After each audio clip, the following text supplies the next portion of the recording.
mayambu ahanmaktada ikok nonna taramna okjari ekhona ngasisu amuk puruk laksari ekhona thajarakpa warida minoktuna kauri taramari suba tangka ngasigi taramari suba tangka asidana wari asina kari bahningliba kari uriba habado bayam punamangna wari sitaraga mukhangnasi hojik tabirasi ekhona thajarakpa warida minoktuna kauri taramari suba tangka Ranjana hojikti tamna tamna Romeo bu nushilae hanadi ubu khudingi Romeo bu saibani gangbani adubu mana nushinariba mana khanjaramba nupaduna mabu sarak tambiramba amadi mangundagi lapkraba kalasidadi mahak Romeo go wari sanage manguna pau phauge habagi wakhalda Ranjana khanba hore mathangi numit amada Ranjana na Romeo da phone torakke Romeo su Ranjana na aduna phone torak matamda yam haraujarame phone pakhalle mana phone pakhatpaga Ranjana na khonjel yamna pigna tamna sumhare tam Romeo aibu sauribra Romeo di karimata khangdabana yamna chamna komme saude nangna sumna phone torakane habase ai thajaba ngamludrabane ngasigi numise kadi numitno ai yamna harawe Ranjana na mukomme aisu wakal pikpa pukjan thelu haibadune ngasi haibana mittagi ai amukhanna atopa nupa kanagasu wari sanaroi aise lam kare helure nang aibu muktadi ngakpiyo magi wahai tabada Romeo di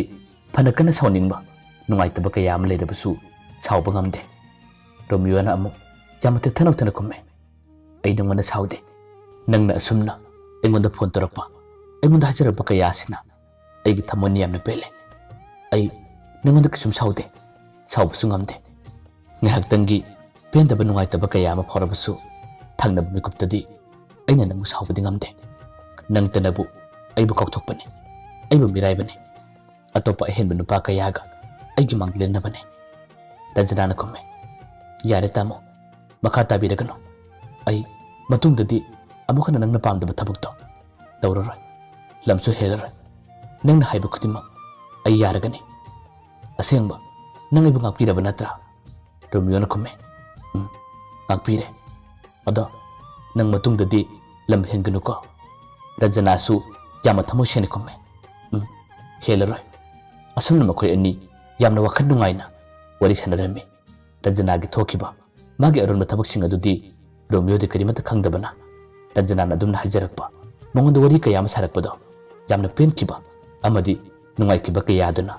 magi mamanaba chiglemba amadi basantada wari kudamak tamme hairamme Romeo gi nungaibada chiglemba amadi basantasu sarug yari basantana hange Romeo hojikti Ranjana na nangonda fajana hajarakpa amadi wari kayama sadabnina nambu kari khalibano Ranjana se selase hairibra Romeo na komme khangde itaw hojikti magi mawang matawsing ase engondi yamna nusiba yamna khanjaba magi mawangde adum tawre aidi matam chu khara wale yum panba kaidoba habadudi aisu pamde matam kharadi maga iga fajana nungsinaraga hayeng matam charba kanduda yum panbado ai pamakle handaki magi mawang matawase nakhoi na khangdabagine nakhoi amuktangdi aiga maga wari sanabado nakhoi tarka yengo handakti upakpi napagumdana engonda pura nablabane itaw Ranjana na asumna aigi nakta lakane engonda fajana hajarakane habase ai thajaba gamdabane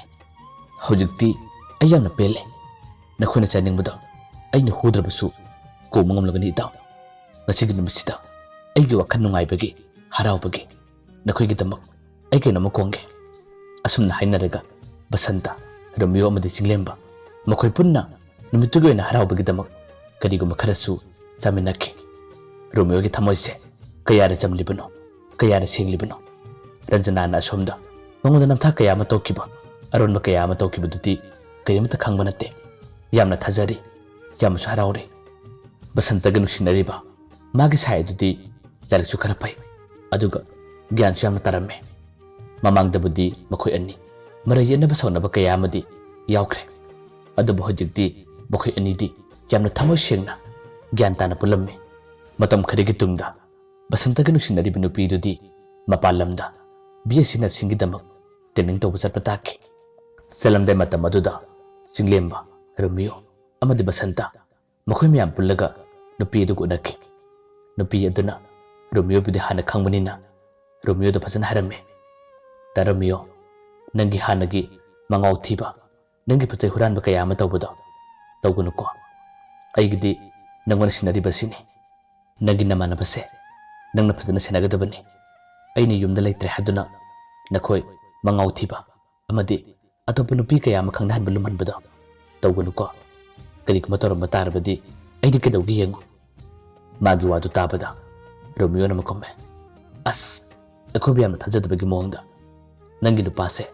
ꯀꯅꯥꯒꯨꯝꯕ ꯅꯨꯄꯤ ꯑꯃꯠꯇ ꯐꯥꯎꯕ ꯍꯟꯅ ꯌꯦꯡꯗꯕꯅꯤ ꯑꯗꯨꯕꯨ ꯅꯍꯥꯟ ꯅꯣꯡꯃꯗꯤ ꯋꯥꯍꯩꯗꯣ ꯍꯥꯏꯔꯛꯄꯗ ꯅꯨꯄꯤꯗꯨꯅ ꯍꯪꯉꯦ ꯍꯥ ꯅꯍꯥꯟ ꯅꯣꯡꯃꯗꯤ ꯀꯩꯗꯧꯕ ꯅꯍꯥꯟ ꯅꯣꯡꯃ ꯀꯩꯗꯧꯔꯒꯦꯕ ꯕꯁꯟꯇꯅ ꯃꯈꯨꯝꯃꯦ ꯑꯁ ꯌꯥꯔꯦꯕ ꯔꯣꯃꯤꯌꯣ ꯀꯔꯟ ꯉꯥꯡꯒꯅꯨ ꯆꯠꯂꯝꯗꯥꯏ ꯃꯇꯝ ꯑꯁꯤꯗ ꯑꯃꯨꯛ ꯁꯥꯎꯈꯤꯕ ꯇꯥꯔꯦꯕ ꯅꯨꯄꯤꯗꯨꯅ ꯍꯥꯏꯔꯛꯑꯦ ꯐꯥꯒꯤ ꯅꯠꯇꯦ ꯗꯥ ꯔꯣꯃꯤꯌꯣ ꯑꯁꯦꯡꯕꯗꯨ ꯀꯔꯤꯅꯣ ꯍꯥꯏꯌꯣ ꯔꯣꯃꯤꯌꯣꯅ ꯈꯨꯝꯃꯦ ꯐꯥꯒꯤ ꯇꯧꯕꯅꯤꯗ ꯃꯥꯗꯤ ꯀꯅꯥꯃꯠꯇꯁꯨ ꯌꯦꯡꯗꯕꯅꯤ ꯅꯪꯕꯨ ꯀꯤꯖꯕꯅ ꯑꯄꯥꯝꯕ ꯀꯌꯥ ꯑꯃ ꯂꯩꯔꯕꯁꯨ ꯂꯣꯟꯅ ꯃꯇꯤꯟ ꯖꯣꯜꯂꯒ ꯃꯥꯗꯤ ꯈꯪꯖꯕꯅꯤ ꯑꯗꯣ ꯃꯄꯥꯟ ꯂꯝꯗ ꯂꯩꯕ ꯃꯇꯝꯗꯁꯨ ꯅꯪꯁꯨ ꯐꯖꯅ ꯂꯩꯌꯣ ꯑꯩꯈꯣꯏ ꯃꯅꯤꯄꯨꯔꯤꯒꯤ ꯍꯧꯅꯕꯤ ꯃꯄꯥꯟ ꯂꯝꯗꯕꯨ ꯂꯩꯈ꯭ꯔꯕꯗꯤ ꯃꯌꯥꯡ ꯃꯆꯥꯒ ꯂꯣꯏꯅꯕ ꯇꯤꯟꯅꯕꯗꯣ ꯇꯧꯍꯟꯅꯤꯡꯗꯦ ꯌꯥꯝꯅ ꯇꯧꯕ ꯂꯩꯕꯅꯤꯀꯣ ꯅꯨꯄꯤꯗꯨꯅ ꯈꯨꯝꯃꯦ ꯑꯩꯗꯤ ꯀꯔꯤꯃꯠꯇ ꯇꯧꯔꯣꯏꯌꯦ ꯑꯩꯗꯤ ꯃꯥꯒꯤꯗꯃꯛ ꯍꯤꯡꯒꯅꯤ ꯑꯩꯗꯤ ꯃꯉꯣꯟꯗ ꯂꯩꯒꯦ ꯍꯥꯏꯗꯨꯅ ꯈꯟꯈ꯭ꯔꯕꯅꯤ ꯑꯗꯨꯕꯨ ꯈꯪꯗꯦ ꯑꯩꯗꯤ ꯅꯉꯣꯟꯗ ꯍꯥꯏꯔꯤꯕꯁꯤꯅꯤ ꯅꯪꯒꯤ ꯅꯃꯥꯟꯅꯕꯁꯦ ꯅꯪꯅ ꯁꯦꯟꯅꯒꯗꯕꯅꯤ ꯑꯗꯨꯗꯤ ꯐꯔꯦ ꯑꯩ ꯆꯠꯈ꯭ꯔꯒꯦ ꯑꯗꯨꯒ ꯅꯈꯣꯏꯁꯨ ꯅꯌꯨꯝꯗ ꯍꯜꯂꯣ ꯑꯁꯨꯝꯅ ꯍꯥꯏꯅꯔꯒ ꯕꯁꯟꯇꯒ ꯅꯨꯡꯁꯤꯅꯔꯤꯕ ꯅꯨꯄꯤ ꯑꯗꯣ ꯃꯥꯒꯤ ꯃꯌꯨꯝ ꯇꯨꯅ ꯆꯠꯈꯤ ꯃꯈꯣꯏ ꯑꯍꯨꯝꯗꯤ ꯑꯗꯨꯝ ꯂꯩꯍꯧꯔꯦ ꯔꯣꯃꯤꯌꯣꯅ ꯕꯁꯟꯇꯗ ꯑꯁꯨꯝꯅ ꯍꯥꯏꯔꯛꯏ ꯀꯩꯅꯣ ꯏꯇꯥꯎ ꯅꯈꯣꯏ ꯑꯅꯤꯒꯤ ꯎꯅꯕꯗꯤ ꯉꯁꯤꯅ ꯂꯣꯏꯔꯕꯅꯤ ꯅꯈꯣꯏ ꯑꯅꯤꯇꯃꯛ ꯇꯣꯉꯥꯟꯅ ꯎꯅꯕ ꯌꯥꯗꯕ꯭ꯔꯥ ꯑꯁ ꯅꯨꯄꯤꯁꯤꯅ ꯀꯔꯤ ꯄꯥꯝꯂꯤ ꯃꯥꯅ ꯀꯔꯤ ꯍꯥꯏꯅꯤꯡꯂꯤ ꯍꯥꯏꯕꯁꯦ ꯅꯪ ꯀꯔꯤꯃꯠꯇ ꯈꯪꯗ꯭ꯔ ꯃꯥꯜꯂꯦ ꯆꯠꯂꯝꯗꯥꯏ ꯃꯇꯝꯗꯗꯤ ꯑꯁ ꯅꯪꯁꯨ ꯄꯪꯈ꯭ꯔꯦꯍꯦ ꯆꯠꯂꯣ ꯅꯪ ꯑꯃꯨꯛ ꯆꯠꯂꯕ ꯑꯗꯨꯒ ꯅꯈꯣꯏ ꯑꯅꯤ ꯄꯦꯟꯅ ꯎꯅꯧ ꯉꯁꯤꯒꯤ ꯎꯅꯕꯁꯤꯅ ꯅꯈꯣꯏ ꯑꯅꯤꯗꯤ ꯃꯇꯝ ꯀꯨꯏꯅ ꯎꯅꯕ ꯐꯪꯉꯔꯣꯏ ꯍꯥꯏꯕ ꯕꯁꯟꯇꯅ ꯈꯨꯝꯃꯦ ꯑꯁ ꯇꯜꯂꯤꯗ ꯑꯩꯈꯣꯏ ꯃꯌꯥꯝ ꯄꯨꯟꯅ ꯎꯅꯔꯤꯕꯁꯤꯅꯤ ꯀꯩꯗꯧꯒꯦ ꯃꯥꯒ ꯑꯩꯒꯗꯃꯛ ꯇꯣꯉꯥꯟꯅ ꯎꯅꯔꯒ ꯀꯩꯗꯧꯗꯣꯏꯅꯣ ꯔꯣꯃꯤꯌꯣꯅ ꯃꯈꯨꯝꯃꯦ ꯌꯥꯔꯦ ꯏꯕꯨꯡꯉꯣ ꯅꯒꯨꯟ ꯈꯪꯉꯦ ꯍꯧꯗꯣꯡꯅ ꯉꯥꯔꯤ ꯆꯥꯗꯦ ꯍꯥꯏꯕꯗꯣ ꯁꯥꯔꯒꯅꯨ ꯆꯠꯂꯣ ꯑꯃꯨꯛꯇ ꯎꯅꯔꯣ ꯍꯥꯏꯕꯅꯤ ꯅꯈꯣꯏ ꯁꯥꯏꯁꯦ ꯅꯪꯒ ꯇꯣꯉꯥꯟꯅ ꯎꯅꯗꯕꯗꯒꯤ ꯋꯥꯈꯜ ꯌꯥꯝꯅ ꯅꯨꯡꯉꯥꯏꯔꯝꯃꯔꯣꯏ ꯍꯥꯏꯕ ꯆꯠꯂꯣ ꯍꯥꯏꯕꯅꯤ ꯕꯁꯟꯇꯅ ꯈꯨꯝꯃꯦ ꯑꯁ ꯇꯜꯂꯤꯕ ꯏꯇꯥꯎ ꯑꯩꯒ ꯃꯥꯒꯗꯤ ꯉꯔꯥꯡ ꯅꯨꯃꯤꯗꯥꯡ ꯎꯅꯈ꯭ꯔꯦ ꯍꯥꯏꯕ ꯋꯥꯍꯩꯗꯨ ꯇꯥꯕꯗ ꯔꯣꯃꯤꯌꯣꯅ ꯃꯈꯨꯝꯃꯦ ꯑꯣ ꯑꯗꯨꯅꯦꯕ ꯀꯔꯤꯒꯨꯝꯕ ꯑꯃꯗꯤ ꯁꯣꯏꯗꯅ ꯂꯩꯔꯝꯒꯅꯤ ꯍꯥꯏꯕꯁꯦ ꯑꯩ ꯈꯪꯂꯕꯅꯤ ꯅꯨꯄꯤ ꯑꯅꯣꯏꯕꯅ ꯎꯕ ꯌꯥꯗ꯭ꯔꯤꯕ ꯑꯅꯣꯏꯕ ꯅꯨꯄꯤ ꯑꯃꯠꯇ ꯎꯕ ꯌꯥꯗꯦ ꯃꯃꯤꯠ ꯑꯁꯦ ꯏꯔꯥꯎ ꯂꯧꯊꯣꯛꯂꯒ ꯍꯦꯛꯇ ꯑꯃꯨꯛ ꯌꯦꯡꯂꯤꯕ ꯑꯗꯨꯒ ꯃꯥꯒ ꯁꯥꯏ ꯑꯁꯤ ꯎꯅꯅꯤꯡꯗꯕ ꯀꯁꯥꯔꯗꯅ ꯏꯕꯨꯡꯉꯣ ꯅꯪꯒꯤ ꯅꯒꯨꯟꯗꯣ ꯑꯩ ꯆꯞ ꯆꯥꯅ ꯈꯪꯒꯦ ꯍꯥꯏꯔꯤꯕꯁꯤꯅꯤ ꯑꯗꯨ ꯉꯥꯏꯈꯣꯅꯦ ꯅꯪꯅ ꯉꯔꯥꯡ ꯎꯅꯕ ꯆꯠꯄꯗꯅ ꯑꯩꯁꯤ ꯀꯔꯤꯒꯤ ꯍꯧꯗ꯭ꯔꯤꯕ ꯑꯃꯨꯛꯇ ꯍꯥꯏꯌꯨꯅꯦ ꯕꯁꯟꯇꯅ ꯈꯨꯝꯃꯦ ꯅꯪ ꯄꯔꯛꯄꯗꯣ ꯄꯔꯛꯀꯅꯨ ꯍꯥꯏꯕ ꯑꯗꯨꯒꯤ ꯃꯥꯅ ꯑꯩꯁꯦ ꯏꯇꯣꯝꯇ ꯂꯥꯎ ꯍꯥꯏꯔꯛꯄꯗꯒꯤ ꯑꯩꯁꯨ ꯂꯣꯟꯅ ꯆꯠꯄ ꯔꯣꯃꯤꯌꯣꯅ ꯈꯨꯝꯃꯦ ꯑꯁ ꯑꯩ ꯌꯥꯝꯅ ꯆꯥꯈꯤꯗꯦ ꯏꯇꯥꯎ ꯀꯔꯤꯒꯤꯅꯣ ꯍꯥꯟꯅ ꯎꯅꯕ ꯆꯠꯄ ꯈꯨꯗꯤꯡꯒꯤꯅ ꯑꯩꯕꯨ ꯀꯧꯔꯒ ꯉꯔꯥꯡꯒꯤ ꯅꯨꯃꯤꯠ ꯑꯁꯤꯗꯅ ꯑꯩꯕꯨ ꯀꯧꯗ꯭ꯔꯤꯕ ꯀꯔꯤꯒꯤꯅꯣꯕ ꯑꯩ ꯈꯪꯉꯦ ꯉꯔꯥꯡꯁꯦ ꯅꯈꯣꯏ ꯑꯅꯤ ꯁꯣꯏꯗꯅ ꯃꯑꯣꯡ ꯑꯃ ꯇꯧꯔꯝꯒꯅꯤ ꯍꯥꯏꯕꯁꯦ ꯑꯩ ꯆꯤꯡꯅꯔꯕꯅꯦ ꯑꯁ ꯑꯣꯟꯊꯣꯛ ꯆꯥꯈ꯭ꯔꯦꯗ ꯕꯁꯟꯇꯅ ꯃꯈꯨꯝꯃꯦ ꯌꯥꯔꯦ ꯏꯕꯨꯡꯉꯣ ꯆꯥꯛꯄꯤꯔꯒꯅꯨ ꯅꯪꯅ ꯌꯥꯝꯅ ꯈꯪꯅꯤꯡꯂꯒꯅ ꯅꯪꯒꯤ ꯁꯥꯏꯗꯣ ꯑꯗꯨꯒ ꯎꯅꯧ ꯑꯗꯨꯒ ꯃꯉꯣꯟꯗ ꯍꯪꯉꯣ ꯌꯥꯔꯦ ꯂꯥꯛꯑꯣ ꯑꯩꯈꯣꯏ ꯆꯠꯂꯁꯤ ꯑꯁꯨꯝꯅ ꯍꯥꯏꯅꯗꯨꯅ ꯍꯧꯖꯤꯛꯇꯤ ꯃꯈꯣꯏ ꯄꯨꯟꯅ ꯃꯌꯨꯝ ꯇꯝꯅ ꯂꯥꯛꯂꯦ ꯂꯝꯕꯤꯗ ꯆꯠꯅ ꯔꯣꯃꯤꯌꯣꯗꯤ ꯑꯣꯏꯗ ꯄꯥꯗꯕ ꯁꯦꯝꯖꯤꯟ ꯁꯥꯖꯤꯟꯕ ꯋꯥ ꯀꯌꯥ ꯑꯃ ꯉꯥꯡꯂꯤ ꯑꯗꯨꯒ ꯃꯈꯣꯏ ꯃꯁꯦꯟ ꯅꯣꯛꯂꯤ ꯑꯁꯨꯝꯅ ꯁꯨꯝ ꯂꯥꯛꯄꯗꯨꯅ ꯍꯧꯖꯤꯛꯇꯤ ꯃꯥꯒꯤ ꯌꯨꯝ ꯌꯧꯈ꯭ꯔꯦ ꯆꯤꯡꯂꯦꯝꯕꯁꯨ ꯍꯥꯟꯅꯒꯤ ꯃꯇꯧꯒꯨꯝ ꯃꯥꯒꯤ ꯅꯨꯡꯁꯤꯖꯕꯤ ꯊꯣꯏꯕꯤꯗ ꯐꯣꯟ ꯇꯧꯏ ꯊꯣꯏꯕꯤꯁꯨ ꯍꯧꯖꯤꯛꯇꯤ ꯃꯁꯥ ꯌꯥꯝꯅ ꯀꯟꯈꯠꯂꯕꯅꯤ ꯐꯒꯠꯂꯕꯅꯤ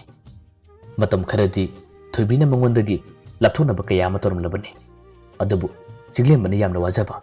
ꯆꯥꯛ ꯆꯥꯕ ꯀꯌꯥ ꯑꯃ ꯌꯥꯈꯤꯗꯕ ꯃꯥꯅ ꯇꯨꯃꯤꯟ ꯃꯁꯤꯗ ꯂꯩꯈꯤꯕ ꯀꯌꯥ ꯑꯗꯨꯒꯤ ꯄꯥꯎ ꯇꯥꯕꯗꯒꯤ ꯊꯣꯏꯕꯤꯁꯨ ꯍꯧꯖꯤꯛꯇꯤ ꯆꯤꯡꯂꯦꯝꯕꯕꯨ ꯌꯥꯝꯅ ꯈꯜꯂꯕꯅꯤ ꯊꯣꯛꯂꯕ ꯑꯃ ꯂꯥꯛꯑꯁꯅꯨ ꯑꯩ ꯃꯥꯒꯤꯗꯃꯛ ꯍꯤꯡꯂꯒꯦ ꯍꯥꯏꯕꯒꯤ ꯋꯥꯈꯜꯗ ꯊꯣꯏꯕꯤꯁꯨ ꯈꯜꯂꯕꯅꯤ ꯆꯤꯡꯂꯦꯝꯕꯅ ꯐꯣꯟ ꯇꯧꯔꯛꯄ ꯈꯨꯗꯤꯡꯒꯤ ꯊꯣꯏꯕꯤ ꯍꯧꯖꯤꯛꯇꯤ phone fazana paire wari fazana sanare nungai ba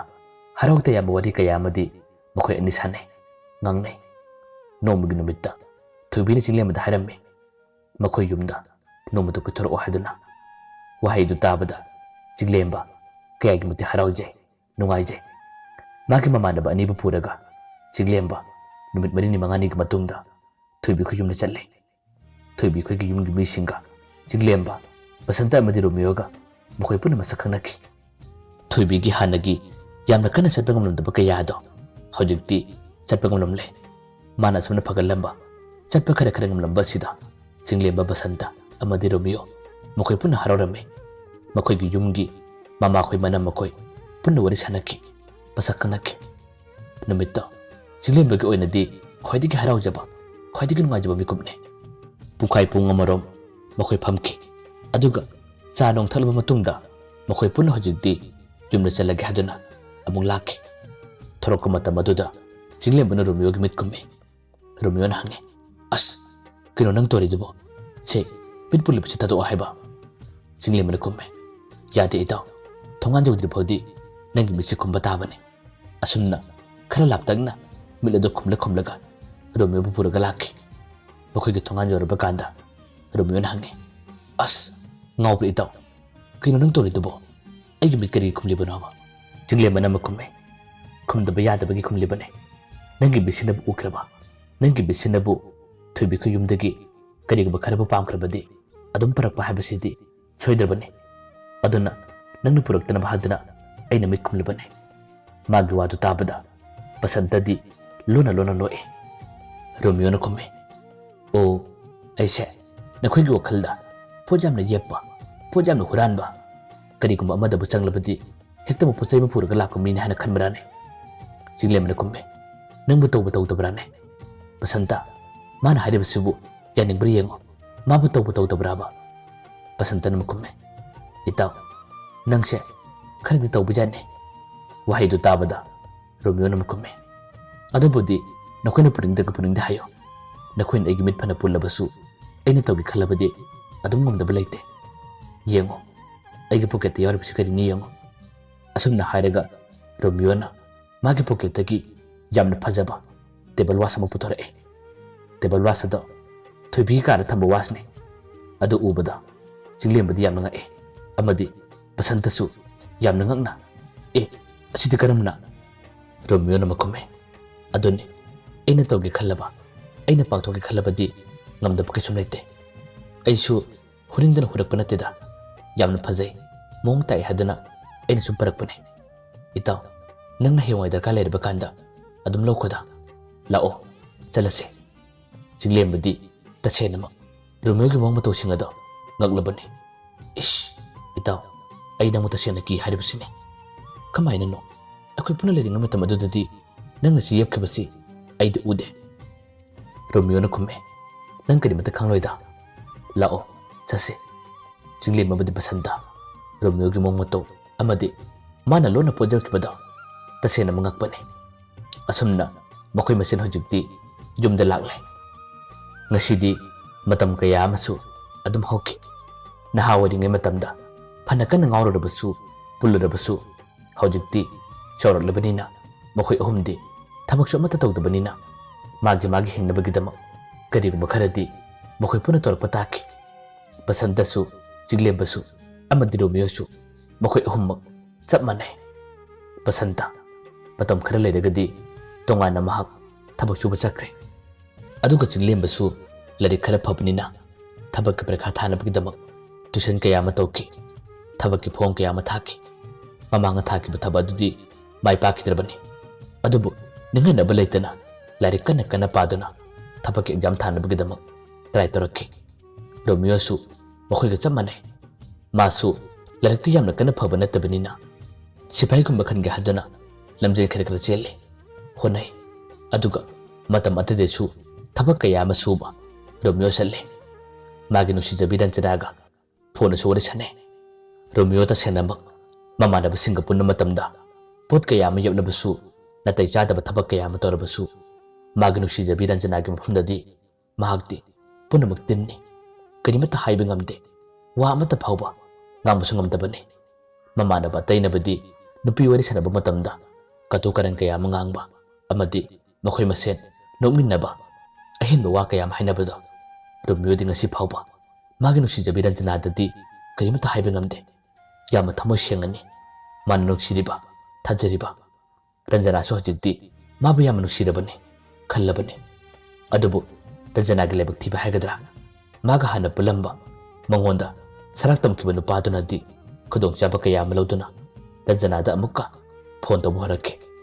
Ranjana di nupadu sauduna mana phone phana kana torabasu paidrabani adubu nupadu message thaduna mangona kihelakpa akan bawa kaya harakpadagi Ranjana kari upai tawni nuksinarambu nupani khangnarambu nupani nupaduna mangonda su sarak tambikrabani aduga hojiksu amukka nupaduna mangondagi khudong chaba kaya malonabadi tatan honare Ranjana ta senama kibani pakatpani nupaduna mangonda akan bawa kaya mahaiba kihelakpa kaya matawbuduna Ranjana upai leitre Romeo da haidokadabasu haidokpa talle asigi pakatjaba kijaba kaya asina nupaduna amakasu khudong chaba kaya maloduna Ranjana makhoi ani marakta unai unaba khudungidi nupaduna mangonda khudong chaba dum lawrabani Ranjana su kijaba pakatjaba kaya aduna adum pire asomdana Romeo na mabu thamosing nuksiri koiri aduga asomdana amuk Ranjana di nupadu gi sarak tabam oiri Ranjana hojikti kadi tawsike tapum khangdre nupadu bu yalasira haduna khalle adubu nupadu na mangonda wa kharade haire aina nangonda asi tawi haduna su nang igitung ilke khangeno aidi tasena ma hairabada nupi anirak ahumlak chelurabane nang ningonda lege khanbada adodi nang khangano nang kablag lenjani aigi hanagi kesingsu loidribane wahaidu tabadani Ranjana amukena thamoi soliba